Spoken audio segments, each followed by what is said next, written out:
Europe దేశాలకు వెళ్తుంది. Europe దేశాలంటే America, Europe దేశాలన్నిటికీ కూడా 28 దేశాలకి పోతుంటుంది. అక్కడ తొడిమె తీసిన మిర్చి కావాలి వాళ్ళకి.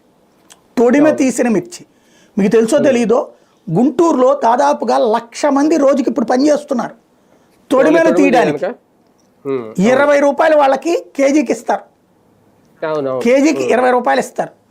వీళ్ళు ఒక 100 కిలోలు వీళ్ళు 100 కిలోలు తొడిమిలు చేస్తుంటే ఒక మూటకి 20 అని ఇస్తుంటారు. వీళ్ళు ఒలుస్తూ ఉంటారు. అక్కడ వాళ్ళు కేజీకి తొడిమి లేనిటువంటి మిర్చికి 20 రూపాయలు ఎక్స్ట్రాకి అమ్ముతారు. యూరప్ దేశాలకు విపరీతంగా పోతుంది, అమెరికాకు కూడా పోతుంది. ఇప్పుడు ఎగుమతులు తగ్గినాయనే కదా అది. మరి దానికి ఎవరి బాధ్యత? ఎవరు వెళ్ళాలి? అక్కడ వాళ్ళతో ఎందుకు మాట్లాడకూడదు? మన దేశానికి సంబంధించిన వాళ్ళు, మన రాష్ట్రానికి సంబంధించిన వాళ్ళు. మనం అంటున్నాం కదా వాళ్ళ ఇండస్ట్రీస్ రండి, అది రండి, ఇది రండి అని. ఏమయ్యా, ప్రభుత్వమే మేమే తీసుకుంటాం మిర్చి, మా దగ్గర ఉంది మా మిర్చి యార్డులో, మేమే మీ దగ్గరికి డైరెక్ట్గా పంపిస్తాం. మా షిప్ యార్డు కూడా పక్కనే ఉంది కృష్ణపట్నం, పంపించేస్తాం మీకు.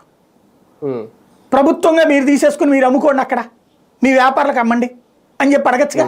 లేదా అక్కడున్న వ్యాపారస్తులందరినీ సిండికేట్గా కూర్చోబెట్టి, ఇప్పుడు మనం ఇండస్ట్రియలిస్ట్ల మీటింగ్ అని పెడుతున్నాం కదా, ఆ దేశానికి సంబంధించిన వ్యాపారవేత్తలందరూ